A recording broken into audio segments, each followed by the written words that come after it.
We just got back from the auction and we bought this, a 2011 Chevy Express 3500 with the extended wheelbase for only $900. That makes it the second vehicle we've bought at auction for under $1,000. The first one, if you recall, was a 2009 GMC Sierra 1500 that only cost $750. So how do we keep finding these good deals? I'm gonna show you so you can do it too. First thing we need to establish are some parameters. So if you're looking for a daily driver that's good to go, pristine condition, and when you pick it up from the auction, doesn't need anything, this is not the video for you. If that's what you're looking for, those are like collector car auctions, but that's not the type of auction that I'm talking about. What I'm talking about is projects and toys, something you can tinker with, not a full rebuild because we're not mechanics here, just something that's DIY friendly, I guess. That's the first thing. Because we're looking for a toy or a mini project, these vehicles are not going to be in great condition, and they're also probably going to have some pretty high miles. So what's the budget? For me, it's only $1,500, and I know it's pretty ridiculous. Like, what vehicle are you going to buy for $1,500? But you have to remember, these are auction vehicles, which means they are as is, where is, all those terms and conditions. If something goes catastrophically wrong, because there's no guarantees on these vehicles, are you going to be okay?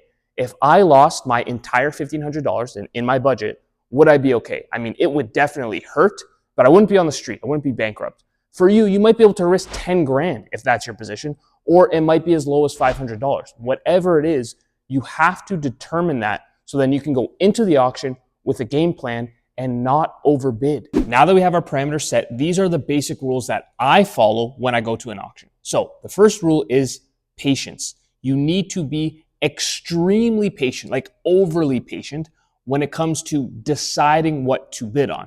Now, when you're actually in the auction and you're bidding against other people, patience, is not really good in that scenario.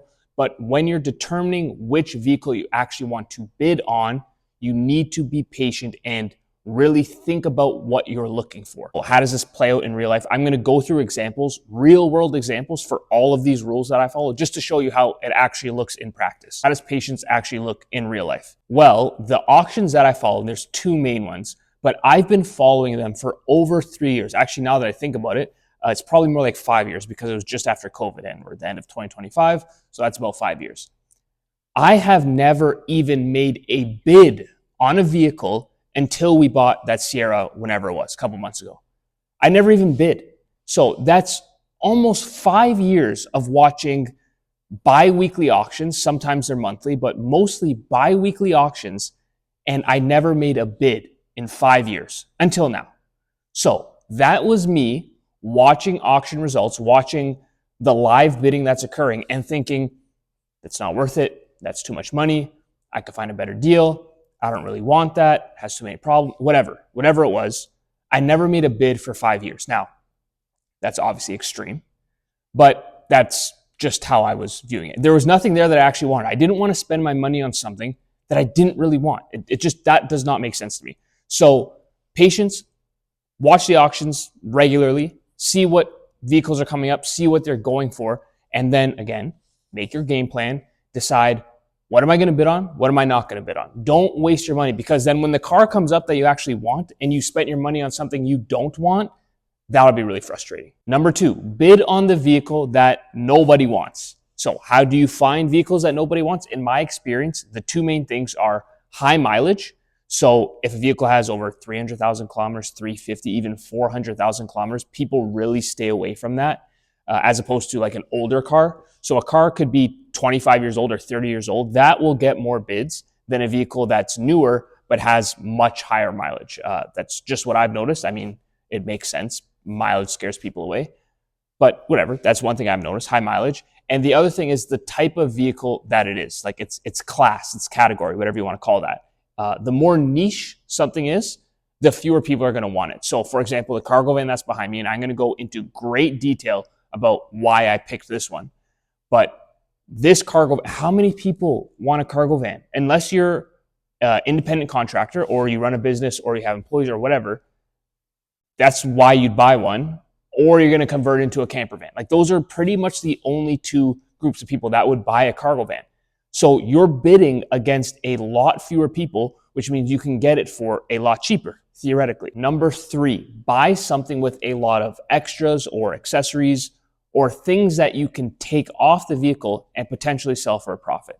So, for example, these are plows, tow hitches, any type of framing on the back of the trucks. The truck we bought, that Sierra, it had the contractor framing on the back, had an extra toolbox. So there was vehicles at the auction that I was just bidding on, where I got this cargo van, that had plows, they had a winch on the front.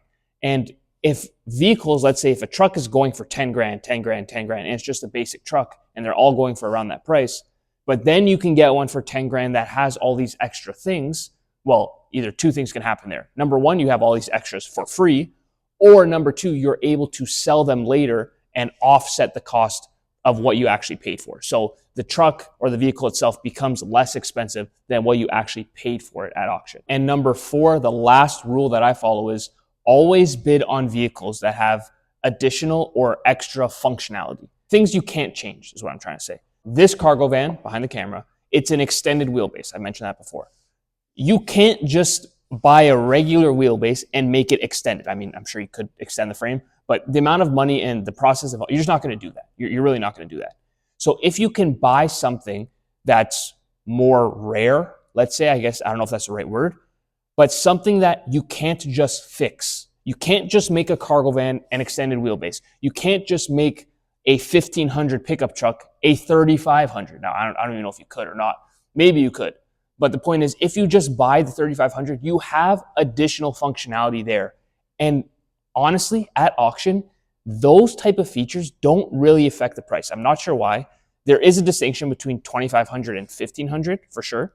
But between 2500 and 3500, there's not really a distinction, a meaningful distinction in price that I've noticed. Maybe in your area that's the case, but not for me, or not in this area. Now that I've told you all the rules that I personally follow, I'm going to show you what that actually looks like on this van. Let's go. The first thing I said was bid on the vehicles that nobody wants. And why does nobody want this van? First reason, it has a bunch of rust on the bottom. The rockers don't have holes in them, but this door does. So that has to get fixed. If we come around this side, you can see the tint is all peeling and bunched up and weird. So that was unattractive.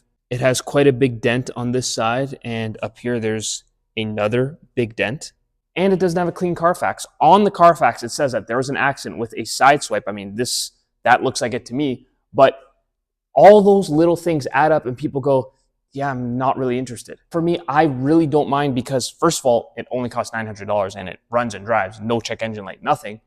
But also, it's a project for me. It's not, like I said, it's not a showroom, a pristine daily driver. So it's okay if it's a little banged up. It doesn't affect the safety or the driving for me. I don't mind it. So I'm still willing to bid on it. The next rule I said was always have accessories. Well, look at this. Open the door and we have this massive partition between the driver's cab and, open this up, the rear. Look at this. I looked this up. This thing is like $1,500. So obviously I'm not going to try and sell it for $1,500, but if I could even get $100 or $200 on a vehicle that only costs $900, that is a massive difference. And we're getting closer and closer to getting the entire vehicle for free. It also had all of this shelving in the back, which we removed. And now hopefully we can sell this too. Again, we're just trying to offset our cost here to basically get the vehicle for as cheap as possible. And the last rule I mentioned was to always bid on something that has more features or more functionality than what comes standard in vehicles of the same model. So how does that play out? This is a 3500 and an extended wheelbase. What does that mean? That means I can tow more and I can carry more, like carry heavier weight in here, but also I can carry longer pieces of material. Obviously, not everyone's going to care about that stuff, and that's fine. But for me, I like it. I think it's cool because you basically get this extra functionality for free. It doesn't really factor in to the price of the vehicle for the most part. The question you should be thinking now is, does following all of these rules actually make a meaningful difference? And will it actually help me save money? And all I can do is leave you with this very quick anecdote. There was another cargo van at the auction, except it was a GMC instead of a Chevy, but pretty much interchangeable. That one ran about 4 or 5 lots after this one, so very close. But what was the difference? That one sold for $5,000. And this one was only 900 bucks, like 5 times more than what we paid. Why? How does that happen? Well, I'll tell you why. Because that one only had 90,000 kilometers. That was the one that everyone wanted. And I knew that. When I looked through the catalog, I saw, whoa, 90,000, like that stands out. It's very low mileage. People are going to want that because I want that, right? But if people want that one, which one will they not want? Well, they won't want this one. And you always bid on vehicles that people don't want. We were able to sneak this one for only 900 bucks because luckily it came first. So people weren't bidding on it. They were looking at the one that they wanted, waiting for it. And when that one came up, the price went mental because everyone that wanted a cargo van wanted that cargo van. So those are my rules that I follow, among the other ones that I mentioned. Be comfortable bidding on the cars that people don't want and always stay true to your budget. My budget was $1,500. That one sold for $5,000. So there was no way I was going to bid on it. That's out of the question. This one was 900 bucks. I could get it. So that's what I do when I go to an auction. It's worked for me so far, but I'd like to know what you guys do. People who are experienced, car dealers, people who go regularly, let me know. What's your game plan when you go to the auction? Share it in the comments. And as always, thanks for watching.